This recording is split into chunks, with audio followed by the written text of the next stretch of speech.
안녕하세요. 시댁과 연까지 끊었음에도 결국 이혼을 하게 되었습니다. 돈 얼마 때문에 천륜을 끊어낸다며 저 혼자만 세상 나쁜 년 취급을 받고 있었어요.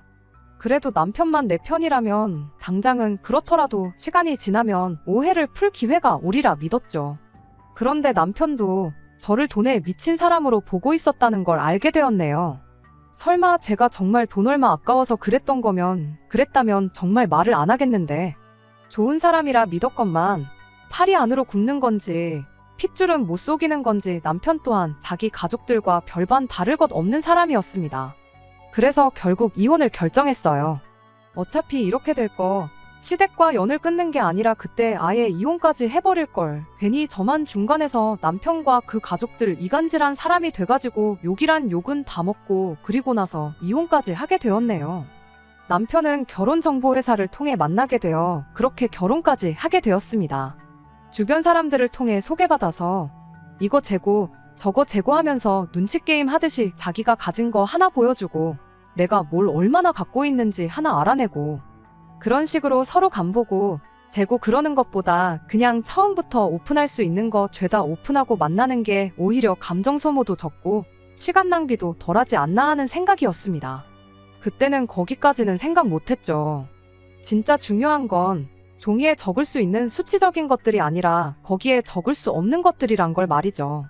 남편을 처음 소개받고 나서 몇 달 정도를 더 만났고 그렇게 결혼 준비를 시작하게 되었습니다.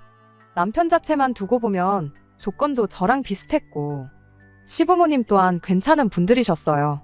그때까지는 이렇게 좋은 사람들한테 돌연변이 같은 성격 괴팍한 아주버님이 있다는 사실을 전혀 몰랐습니다. 한참 결혼 준비를 하던 시기 양가에 인사드리고 상견례 마친 지 얼마 지나지 않아서 시모가 저만 혼자 따로 불러내서 혹시 결혼 자금으로 얼마나 모아놓았는지 그런 걸 물어왔어요.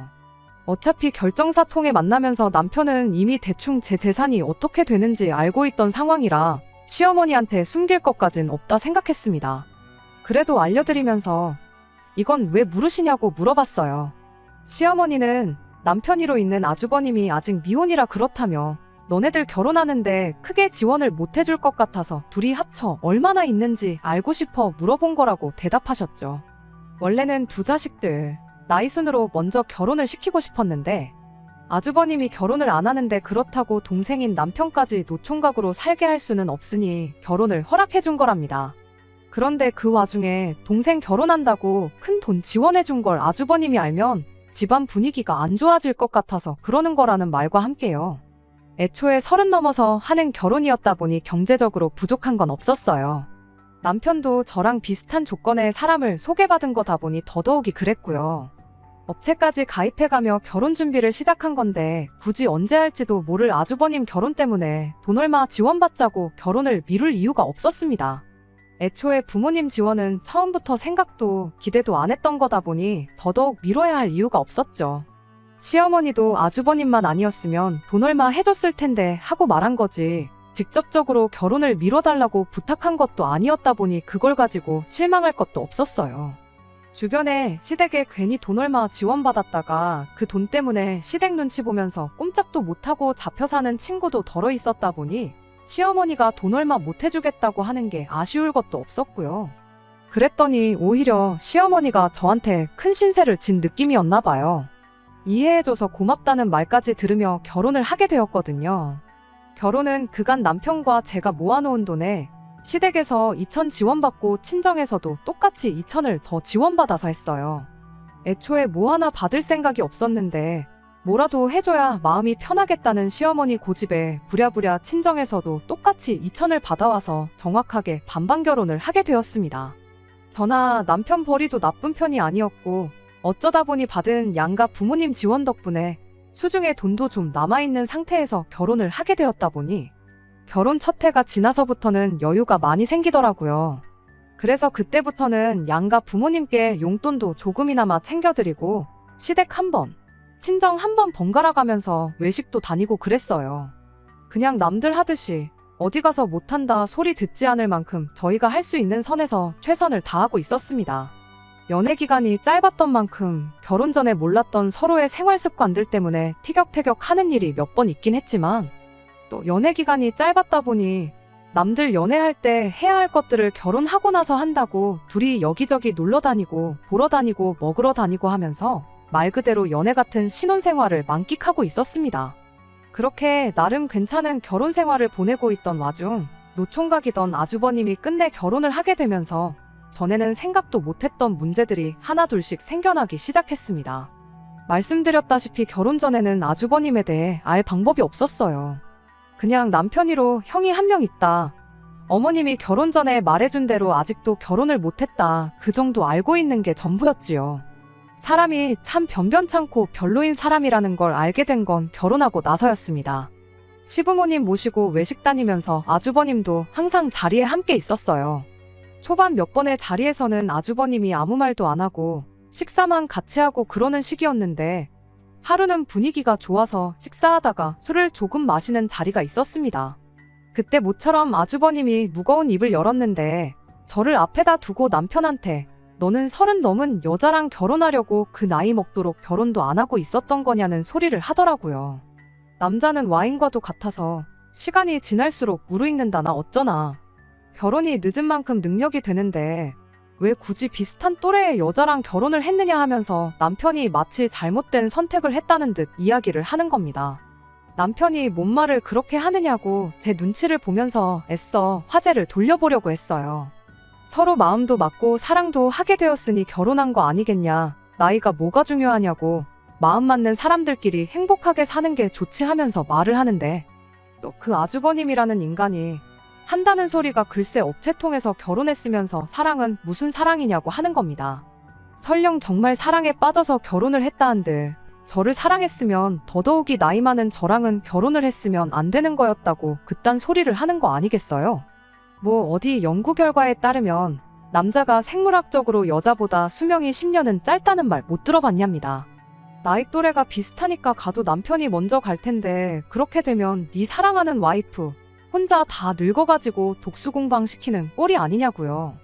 그리고 너는 너대로 너 죽고 나서 마누라 쓸 돈을 남겨놔야 되니까 노후도 아끼면서 살아야 되는 거 아니겠냐고. 못 빠지게 일해서 제대로 돈 한 번 제대로 써보지도 못하고 그렇게 죽을 거 아니겠냐 하는 말도 안 되는 소리를 해대는데 정말 그때 그 말이 취중진담이던 술 때문에 나온 실언이던 간에 상종할 사람은 아니구나 싶었습니다. 결혼을 여태 못한 데에는 이유가 다 있구나 싶었죠. 40이 다 되어가는 나이에 얼마나 어린 여자하고 결혼을 하는지 한번 두고 보자 하고 말았어요. 아주버님이 말을 재수없게 한다고 해서 저희 결혼 생활에 크게 지장을 주는 것도 아니고 남편도 그날 이후로 제 눈치가 보인 건지 시부모님과 함께하는 자리에 아주버님은 따로 부르지 않았었거든요.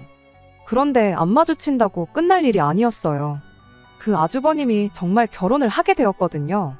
결혼을 하게 된 것도 놀라운데 무슨 수를 쓴 건지 그것도 저보다 4살이나 어린 여자와 말이에요. 그 여자는 전생에 무슨 죄를 지어서 저런 인간하고 부부의 연을 맺게 된 건가 싶었는데 겪어보니 불쌍하다고 생각할 가치도 없는 그런 사람이었어요. 집신도 짝이 있다더니 둘이 짝짝꿍이 맞으니까 결혼을 한 거지 괜히 한 게 아니구나 싶었죠. 아주버님한테 속아서 결혼한 것도 아니고 뭐 동정할 가치도 없는 똑같은 족속이었습니다. 저보다 어리다고 해서 제가 뭐 형님 대접을 안 해주고 무시할 생각이 있던 것도 아니었어요. 그런데 첫 만남부터 기선제압을 하려는 건지 저한테 되도 않는 기싸움을 걸어오더라고요. 인생을 어떻게 살아왔는지 그 경험이 중요하지 나이가 전부는 아니라는 둥 하면서요. 딱히 직업도 없으면서 인생의 경험을 논하는 게 어이없긴 했지만 둘이 똑같은 것들이라 생각하니 열받을 것도 없었습니다. 아주버님 결혼 전에 안 보고 지냈던 것처럼 아무 교류 없이 지냈으면 참 좋았겠다 싶었지만 애석하게도 아주버님도 가정을 꾸리게 된 만큼 시부모님을 만날 때마다 함께 자리를 하게 되었습니다. 여기에 인연전연 하면서 쓸 수는 없으니 일단은 형님이라고 쓰기는 할게요. 아무튼 그렇게 몇 번 정도 시부모님과 함께 자리를 갖다가 알게 된 건 이 형님이라는 사람이 다른 것보다 맏며느리 욕심이 있다는 사실이었습니다. 저한테는 대수롭지 않은 일이었어요. 그동안 아주버님이 혼자였다고 해서 제가 맏며느리 노릇을 했던 것도 아니고 그게 뭐 엄청난 벼슬자리라고 나서서 제가 하고 싶은 생각도 없었죠. 용돈 드리고 외식하고 그랬던 거야. 여유도 좀 있겠다. 그리고 가족이니까 친정도 똑같이 챙기니까 했던 거지. 딱히 시어머니 사랑을 독차지하고 싶어서 그랬던 것도 아니었고요. 그런데 아주버님이 보기엔 그간 제가 시부모님께 잘했던 게 다 맏며느리 노릇하면서 이쁨 받으려고 그랬던 것처럼 보였던가 봅니다. 결혼도 안 했으면서 그딴 생각을 하다니 참 어이가 없었죠. 아무튼 제가 그렇게 느낀 이유가 뭐냐면 그 형님이라는 사람이 제 일거수일투족을 견제를 하고 동시에 자기가 잘했다 싶은 일에는 그렇게 생색을 냈기 때문이에요. 말씀드렸다시피 맏며느리 자리에 별로 욕심도 없고 오히려 그 귀찮은 거 대신 해주면 고마울 따름이었는데 문제는 그 생색을 내 돈으로 내려던 게 문제였어요. 아주버님네 결혼하고 처음으로 세 식구가 같이 모여 외식을 했던 날이 있어요. 그간 아주버님네 집들이 등등해서 거의 집에서 모였다 보니 그렇게 세 식구가 외식을 한 건 그날이 처음이었죠. 식사가 마무리되어 갈 때쯤 누가 시키지도 않았는데 형님이 오늘은 자기가 사겠다며 혼자 가서 계산을 하고 오더군요. 식사 마치고 나서 집에 도착한 뒤 형님한테 덕분에 잘 먹었다고 톡 하나 보냈죠. 그런데 제 톡에 형님이 답장을 하기를 총 40만 원이 나왔으니 절반인 20만 원을 보내라며 자기 계좌를 적어 보내는 거 아니겠어요? 20만 원이 아까워서 그러는 게 아니라 같이 낼 거면 처음부터 같이 내자고 하던가 하지. 자기가 쏘겠다고 자리에서 있는 생색은 다 내놓고는 집에 오자마자 절반을 내라고 하니 어이가 없었습니다. 제가 핸드폰을 보면서 콧방귀를 뀌고 황당해하고 있으니 남편이 그런 저를 보고 뭐 무슨 일인데 하고 물어보더라고요. 그래서 남편한테 황당하다고 이것 좀 보라고 형님이 지가 쏜다더니 뒤에서 돈을 달라고 한다 하고 이야기를 했는데 남편은 그래도 절반 내는 게 어디냐 반반씩 냈다 생각하면 억울할 것도 없지 않냐면서 그냥 그 돈 보내주라고 하더라고요. 그래서 안 그래도 돈 보내려고 생활비 통장에서 20만 원 옮기는 중이다 했더니 남편이 화들짝 놀라더니 40만 원이나 나왔냐고 물가가 올랐다더니 정말 엄청 올랐구나 하고 대답을 해왔습니다. 그날 외식한 곳이 저랑 결혼하기 전에 아주버님까지 같이 해서 네 식구가 자주 가던 집이었답니다. 보통 넷이서 가가지고 배 터지게 먹고 와도 20만 원 정도 냈고 술 같은 거 마셔서 좀 더 많이 나오는 날에는 25만 원 정도밖에 안 나왔었대요. 아무리 형수님도 계시고 저도 있어서 입이 두 개가 늘었다고 한들 여자 둘이서 먹어봐야 얼마나 먹는다고 거의 2배 가격을 지불하고 왔으니 남편 입장에선 놀랄 수도 있는 일이었죠. 거기가 엄청난 맛집도 아니고 그냥 가성비가 좋아서 자주 다니던 곳이었는데 전에 다녀왔던 만큼 배부른 느낌도 안 들고 이제 가격까지 그렇게 비싸버리면 더 이상 거기에 갈 이유가 없는 것 같다면서 다른 집을 찾아봐야겠다고 한마디 하고 말더군요. 저도 처음엔 물가가 올랐다니 정말 올랐는가 보다 그렇게 생각하려고 했는데 가만 두고 보자니 어딘가 자꾸 찜찜한 기분이 들기 시작했어요. 그래서 돈 보내기 전에 형님한테 다시 톡을 보냈죠. 혹시 영수증 좀 볼 수 있겠냐고요. 그랬더니 형님이 답장은 안 하고 저한테 전화를 걸어서는 지금 사람 의심하는 거냐고 짜증을 내는 거 아니겠어요? 물론 찜찜해서 영수증을 보여달라고 한 건 사실이지만 형님한테는 그런 게 아니고 우리 남편 말이 원래 자주 가던 집이고 돈이 그만큼 안 나왔었다길래 가격이 얼마나 오른 건지 한번 보려고 그런다 대답했죠. 많이 올랐으면 앞으로 거기 말고 다른 집을 찾는 게 좋을 것 같아 그러는 거라고 그렇게 말했더니 형님이 요즘 누가 계산하고 영수증을 받아오냐고. 가격 같은 거 인터넷 찾아보면 다 나오는 건데 뭘 영수증을 보여달라고 하느냐 짜증을 내는 거예요. 그래서 그냥 알겠다고 말하고 그럼 말 나온 김에 카드에서 얼마 빠져나갔는지 그거 내역 좀 보내달라고 했어요. 가만 생각해보니까 고기가 1인분에 얼마에서 끝자리가 1,000원 단위가 아니라 900원으로 끝나지 않았었냐고. 절반씩 내는 거 100원 단위까지 정확하게 계산해서 드리고 싶다 그렇게 말했더니 또 혼자 성질을 부리면서 현금으로 계산했으니 카드 내역은 없다고 혼자 또 전화기 너머로 방방 뛰는 겁니다. 자기가 설마 몇백 원 더 받아먹으려고 이러는 것 같냐며 손해를 봐도 자기가 손해보는 거고 몇백 원 그거 자기는 신경도 안 쓰니까 걱정 말라더니 그냥 돈이나 보내라고 혼자 짜증만 있는 대로 내고는 전화를 끊어버리대요. 일단 제가 형님이 카드 긁는 모습을 봤는데도 굳이 현금 계산을 했다 하고 영수증도 없다 하고 하면서 얼마 나왔는지 숨기는 걸 보니 적어도 40만 원이 나와서 20만 원을 달라는 건 아니겠구나 싶더군요. 인터넷에 검색까지 해서 메뉴판 사진이 있는 걸 남편한테 보여줬더니 가격이 하나도 안 올랐고 그대로라고 하는 겁니다. 남편한테 이거 형님이 우리 돈 떼어 먹으려는 거 아니냐고 했더니 설마 몇만 원 가지고 그러겠냐고. 가격이 그대로라도 물가가 오르면 양을 줄이는 가게들도 있지 않냐며 필시 그래서 그런 걸 거라고. 얼마 되지도 않는데 이걸로 일 만들지 말고 그냥 그 돈 보내주고 이만 끝내라고 하는 거예요. 사람이 싫어서 그런 건 맞지만 이걸 물고 늘어지는 게 저도 똑같이 유치한 사람이 되는 거 아닌가 싶어서 그날은 그냥 그 돈 보내주고 말았습니다. 그 뒤로 찾아온 게 어버이날이었는데 그때도 마찬가지였어요. 형님한테 연락이 왔는데 어버이날 두 분 드릴 선물을 반반씩 같이 내서 사면 어떻겠냐고 하더니 톡으로 인터넷 쇼핑몰 링크를 2개 보내더라고요. 아버님 드릴 겨울 잠바랑 어머님 드릴 무스탕 이렇게였는데 뭐 5월에 겨울옷을 사드리느냐 했더니 원래 이럴 때 사야 저렴하게 사는 거 모르냐며 저보고 헛똑똑이라고 하더군요. 각각 아버님께 40만 원, 어머님께 80만 원 정도 했는데 제가 느끼기에 싸게 사는 느낌이 들지도 않았어요. 일단 알겠다고 하고 혹시나 싶어서 똑같은 옷을 인터넷에 검색해봤는데 형님이 보내준 쇼핑몰은 수많은 쇼핑몰 중에서도 가장 가격이 비싼 곳 사진을 찍어서 보낸 거였더라고요. 뭔가 느낌이 쎄하더니 역시나였죠. 다른 데는 아버님께 10만 원 정도 하고 어머님 옷은 한 25만 원 정도 했거든요. 그래서 형님한테 다시 전화를 걸어 다른 데서는 다 가격이 훨씬 저렴한데 너무 안 찾아보신 거 아니냐 그렇게 물었더니 말하기를 그런 데 거는 다 짝퉁이라서 가격이 싼 거라고 저보고 뭘 모른다는 식으로 말을 하는 겁니다. 뭐 명품도 아니고 일반 브랜드의 짝퉁까지 있는가 싶어서 그러시냐 하고 그냥 시부모님 선물은 각자 알아서 하자고 했어요. 저희는 그냥 작년에 했던 대로 두 분께 각각 50만 원씩 드리겠다 말하고요. 형님은 끝까지 선물을 같이 사서 하는 게 더 싸게 먹히는 거 모르냐면서 저한테 어떻게든 60만 원을 받아가려 했지만 그냥 그런 건 각자 알아서 하자고 말하고 전화 끊어버렸습니다. 안 봐도 형님 꿍꿍이가 뭔지 눈에 다 보였거든요. 저한테 60만 원 받아가서 제 돈으로 선물 사서 같이 했다고 시부모님한테 생색내고 남은 돈은 남은 돈대로 자기가 챙길 거라는 게 안 봐도 뻔했어요. 그나마 최저가로 자기 돈 35만 원 쓰는 것도 아쉬웠는지 정작 어버이날 되니까 시부모님한테 직접 쓴 손편지랑 손수건 하나씩 선물로 가져왔더라고요. 그 와중에도 선물은 정성이 중요하다면서 현금 선물은 너무 뻔해서 싫지 않냐며 또 자기가 두 분 어울리는 색깔로 열심히 골랐다고 온갖 생색은 다 내는데 참 웃기지도 않았습니다. 그래도 그게 다 심증뿐이었지. 형님이 제 돈을 어떻게 삥땅을 쳐서 시부모님께 생색을 내려고 한다는 사실을 입증할 방법이 없었어요. 남편은 항상 형님네한테 너무 적대적인 거 아니냐며 좋은 마음으로 그러는데 제가 너무 색안경을 끼고 본다는 식으로 말을 하고는 했거든요.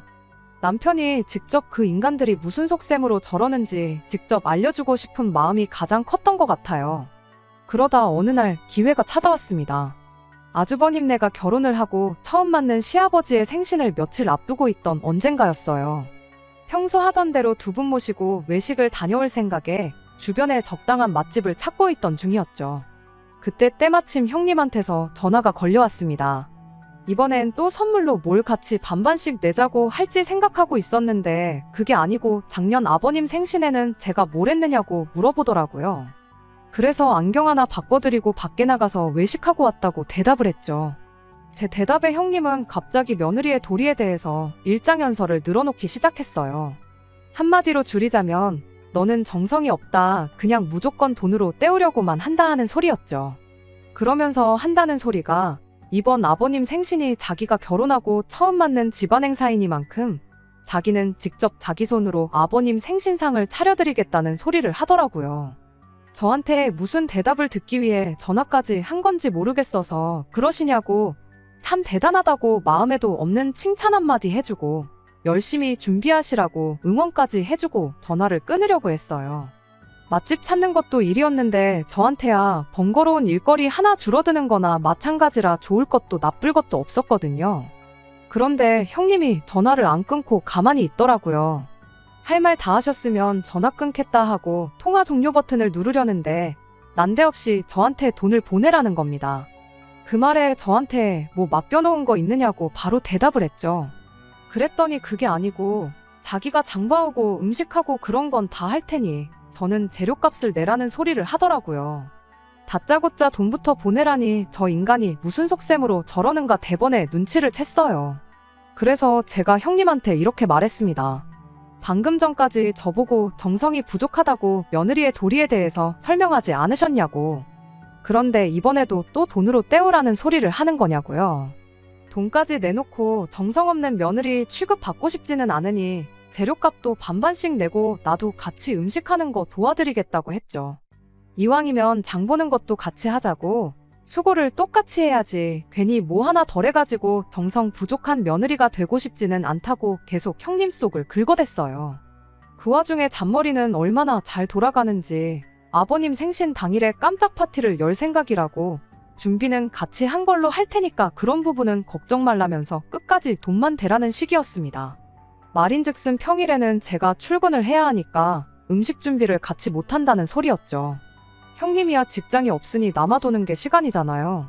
제가 끝까지 뭐 그럴 거 있냐고, 월차 하나 써서 일 빼고 돕겠다 그렇게 말을 했더니 음식 준비할 게 한두 가지가 아니라 전날부터 준비할 거라고, 회사에서 시아버지 생신 때문에 이틀씩 일을 빼게 두지는 않을 거 아니냐면서 끝까지 자기 혼자 준비하겠다는데 그 속이 너무 뻔히 보여서 웃음도 나오지 않았습니다. 그래서 얼마나 필요하시냐고 물었죠. 형님은 대번에 한 100만 원 정도면 되지 않겠냐 이런 소리를 하더라고요. 일단 넉넉하게 예산을 잡고 남으면 남는 대로 다 돌려준다고 하는데 명절장을 봐도 그만큼은 안 나오겠다고 한마디 하려다가 참았습니다. 그냥 제가 모르는 척 쏘가 넘어가 준 거예요. 그냥 이참에 남편한테 저 형님이라는 사람이 온갖 장꾀로 우리 돈 떼어먹고 있다는 사실을 알려줘야겠다는 생각이었거든요. 그날 100만 원 보내면서 남편한테 한번 아버님 생신 돼서 보자고 그렇게 말하고 그날 하루를 넘겼습니다. 그렇게 시간이 지나 아버님 생신 당일이 되었습니다. 남편이나 저나 회사에 있었다 보니 시간을 저희 퇴근 시간 이후로 잡아놓고 모이는 건 아주버님네 집에서 모이기로 했어요. 그래도 100만 원이나 달라고 했으면 어느 정도 임금님 수라상 흉내 정도는 냈을 거라고 생각했는데, 소고기는 그냥 담궜다가 뺀 건지 고기 부스러기만 둥둥 떠다니는 미역만 잔뜩인 미역국에 예산을 100만 원을 뜯어갔으면 못해도 갈비찜 정도는 한 소치 있을 줄 알았는데, 누가 봐도 마트에서 데워놓고 파는 거 사왔구나 싶은 불고기가 올라와 있었고, 그나마도 밑반찬들은 반찬 가게에서 파는 것들 뿐이고, 탕수육이라고 해놓은 것 또한 형님 솜씨가 아니라 누가 봐도 동네 중국집에서 파는 거 전날에 미리 식혀뒀다가 전자레인지로 데워서 낸 게 다 티가 났어요. 가짓수는 많았지만 100만 원을 다 썼다고 하기엔 장 보는데 30만 원도 안 들었을 음식들을 생신상이라고 차려냈으니 어이가 없었습니다. 그렇다고 형님 망신살 주자고 거기다 대고 내가 100만 원이나 보냈는데 이것밖에 못 차렸냐고 타박을 하기도 뭐해서 그냥 아무 말도 안 하고 가만히 있었어요. 남편도 뭔가 느끼는 바가 있는지 표정이 조금 안 좋아 보이는 모양이었죠. 그런데 시부모님이 차려진 상을 보더니 형님더러 고생이 많았다고 칭찬을 해주시더라고요. 뭐 거기다 대고 차린 게 이거밖에 없냐고 타박을 주실 분들도 아니고 그냥 그 수고를 헤아려 주시는 거구나 싶었죠. 그래도 그날 전화로 분명히 같이 한 걸로 하겠다고 돈이나 보태라고 그렇게 말까지 해놓고, 정작 시어머니가 그렇게 한마디 해주신 말에는 자기가 혼자 다 했다는 식으로 대답을 하는 겁니다. 돈도 돈이지만 직접 만든 게 밖에서 사 먹는 거에 비할 수 있겠냐며, 자기가 요리를 잘 못하지만 정말 정성 들여 준비한 거라면서요. 그러면서 저를 콕 집어서 동서는 일하느라 바쁘니 이런 건 맏며느리인 자기가 챙겨야 하는 거 아니겠냐며 또 생색을 내는 거 아니겠나요.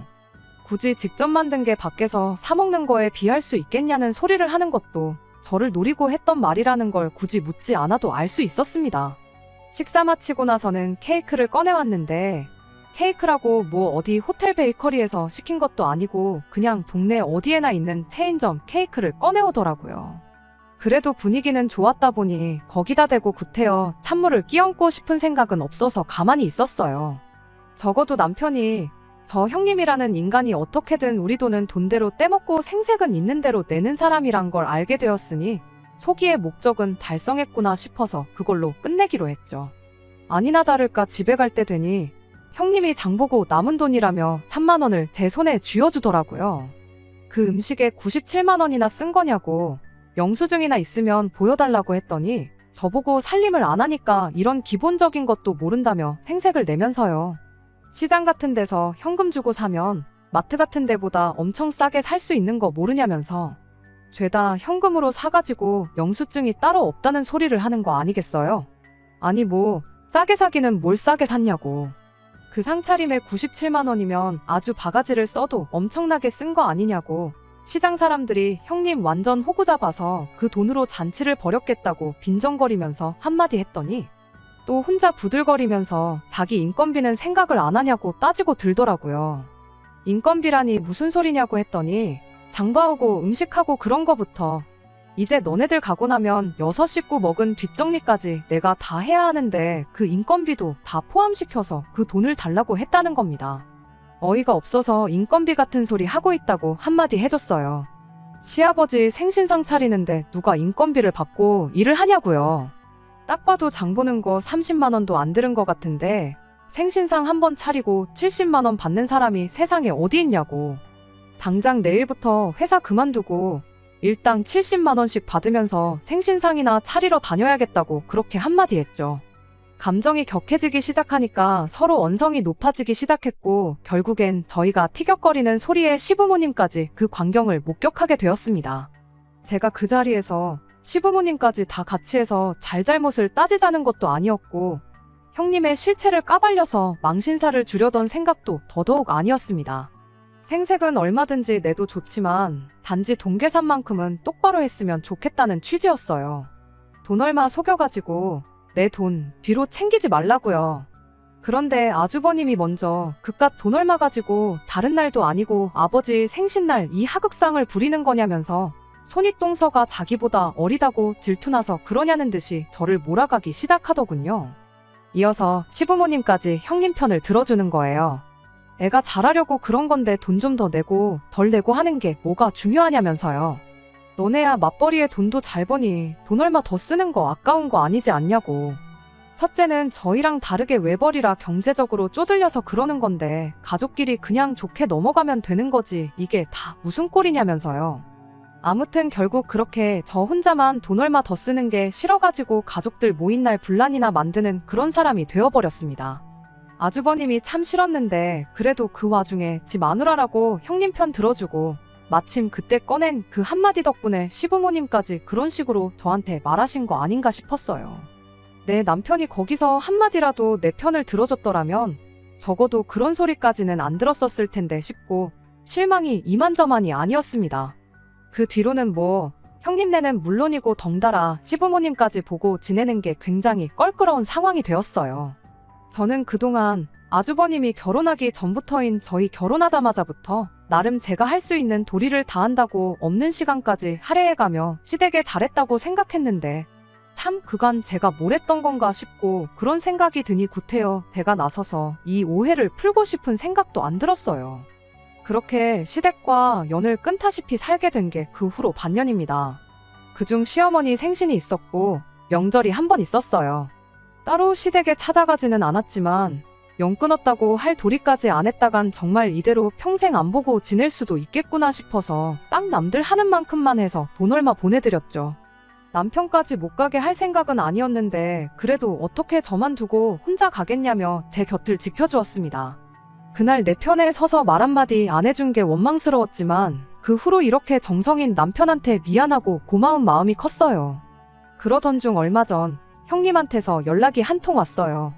무슨 바람이 불어서 전화를 한 건가 그냥 안 받아야겠다 했는데 옆에 있던 남편이 그래도 무슨 급한 일일 수도 있는데 가족끼리 무슨 일인지는 알아야지 않겠냐며 전화를 받으라고 보채더라고요. 전화 받자마자 그동안 잘 지냈니 어쩌니 그런 이야기를 꺼내는 걸로 봐서 뭐 급한 일이 있어서 그런 건 아니겠구나 싶었습니다. 별일 아니면 전화 끊겠다고 그렇게 한마디 했더니 형님이 그제서야 본론을 말하더군요.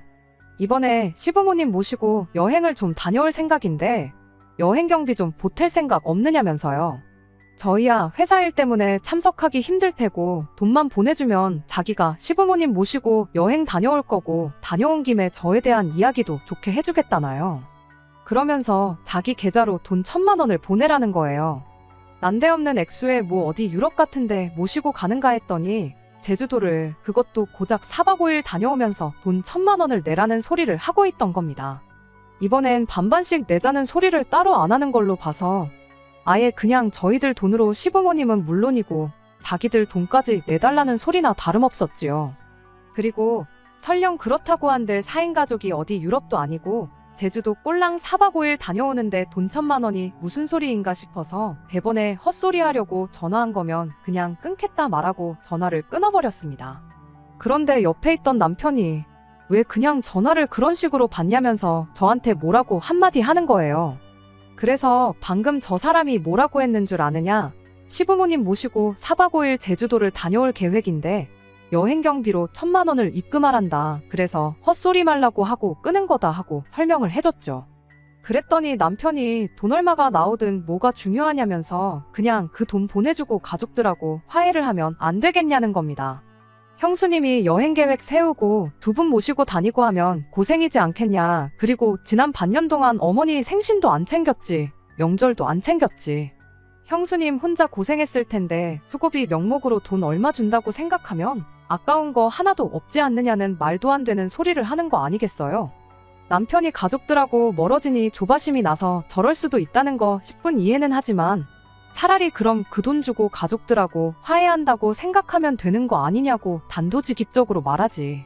형수님이 앞으로 고생할 거, 그동안 고생할 거 따져가면서 수고비 타령을 하니 그간 고맙고 미안하고 했던 마음도 사라지고 아무리 남편이라고 해도 정이 뚝 떨어지더라고요.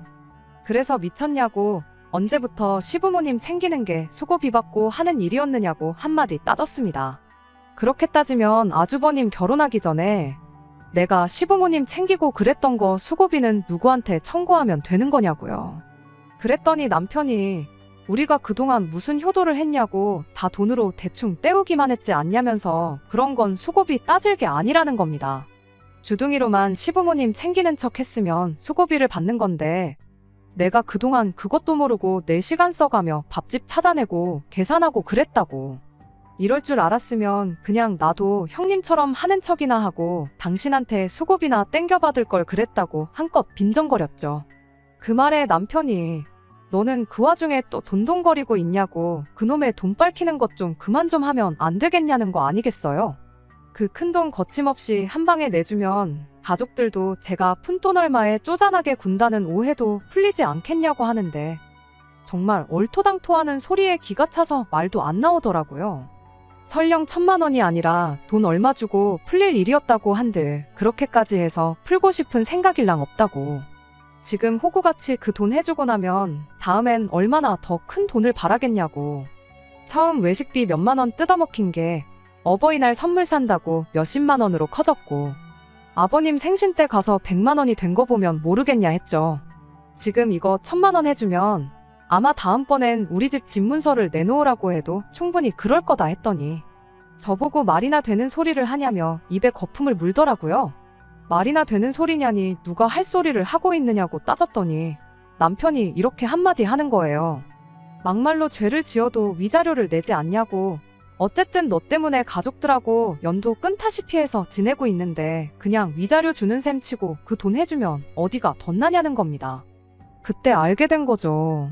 남편이 저를 위해서 가족들하고 안 보고 지냈던 게 저를 위해서가 아니라 그냥 제 눈치만 보고 있었다는 사실을요. 남편은 그저 제가 시부모님한테 잘하겠다는 형님한테 돈 100만 원 주는 게 아까워서 시어머니 사랑을 독차지하는 형님이 부러워서 그러는 거라고 자기 가족들하고 똑같이 생각하고 있었던 거예요. 돈 100만 원 때문에 가족들하고 말도 못 섞게 하는 나랑 더 살아서 뭐 하겠냐고 그냥 그 길로 남편한테 이혼 선언 해주고 이왕 이렇게 된 거 네 형수한테 돈 1,000만 원 네 돈으로 해주라고 한마디 했어요. 주면서 혹시 여행 자리 한 자리 더 알아봐 줄 수 있냐고도 꼭 물어보라고요. 어차피 이혼 서류다 뭐다 준비하는데 시간이 걸릴 텐데 그동안 당신 꼴도 보기 싫으니까 어디 좀 눈에 안 보이는데 가 있으라고 그렇게 한마디 했더니 남편이 씩씩대면서 바라던 바라고 어디 이혼할 수 있으면 해보라고 그러곤 그 길로 짐 싸서 시댁으로 가버리더라고요. 미안하다고 사과하면 마음이나마 약해질까봐 걱정이었는데 그렇게 사라져주니 오히려 마음 정리하기는 너무 편했네요. 남편이 집에 돌아온 건 그로부터 일주일이 지나서였어요. 아니나 다를까 남편이 저한테 잘못했다고 빌더라고요. 왜 갑자기 마음이 변해서 저럴까 싶었는데 굳이 남편이 안 알려줘도 되는 사실까지 알려주면서 이혼에 대한 마음을 확실하게 굳힐 수 있었습니다. 시어머니가 아주버님네 결혼할 때 돈 얼마 해준 게 아니라 아예 5억 하는 신혼집을 하나 해준 걸 알게 되었대요. 그 말 듣고 저도 놀라긴 했어요.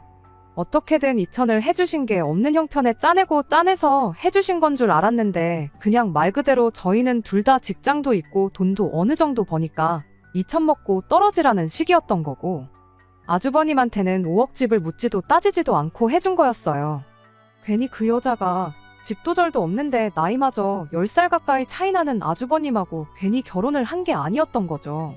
5억 집을 해줘서 시댁에 여력이 있는 건가 싶었는데 막상 보니까 시부모님은 정말 전 재산에 노후까지 털어서 그걸 해준 거였고 아주버님도 벌이가 별 볼 일 없으니 어떻게든 자기 돈 나가는 거 아껴보겠다고 조금씩 저희 돈을 뒤로 떼어 먹으려고 온갖 개수작을 벌였던 거 아닌가 싶었죠. 그리고 그걸 알게 된 남편도 시부모님한테 크게 실망을 하게 된 거고 그만큼 받았으면 우리가 금전적으로 시부모님한테 뭘 해줘야 할 이유도 없겠다 싶어져서 그제서야 집에 돌아와서는 그냥 시댁과 연 끊고 살자고 하면서 저한테 싹싹 빌었던 거였고요. 하지만 일주일이 지난 만큼 저는 이미 마음을 굳혔다 보니 남편이 사과하고 싹싹 빈다고 해도 받아줄 마음이 없었습니다. 오히려 남편이 시댁과 연 끊고 살자며 꺼낸 그 아주버님 신혼집에 얽힌 뒷이야기가 마음만 더 굳게 먹게 해주는 꼴이 되었네요. 이혼한 지금에 와선 형님, 아니 그 여자한테 고마운 마음까지 드네요. 내 돈으로 생색도 내고 자기 돈까지 아껴보려다가 이렇게 저를 그런 거지 같은 집구석에서 탈출시켜준 거나 마찬가지니까요. 40줄에 장가 못 간 장남아들 결혼시키는데 5억이 들었는데 부모님도 아니고 형님네한테 돈 쓰는 게 아깝냐고 따져묻다가 이혼당한 아들 재혼시키는 데는 얼마나 들런지. 이미 이혼한 마당에 뭐 그게 중요한가 싶지만 조강지쳐 냅두고 가족들 편만 들다 이혼당한 남편이 평생 일을 두고 후회 속에 살았으면 참 좋겠습니다. 끝까지 들어주셔서 감사합니다.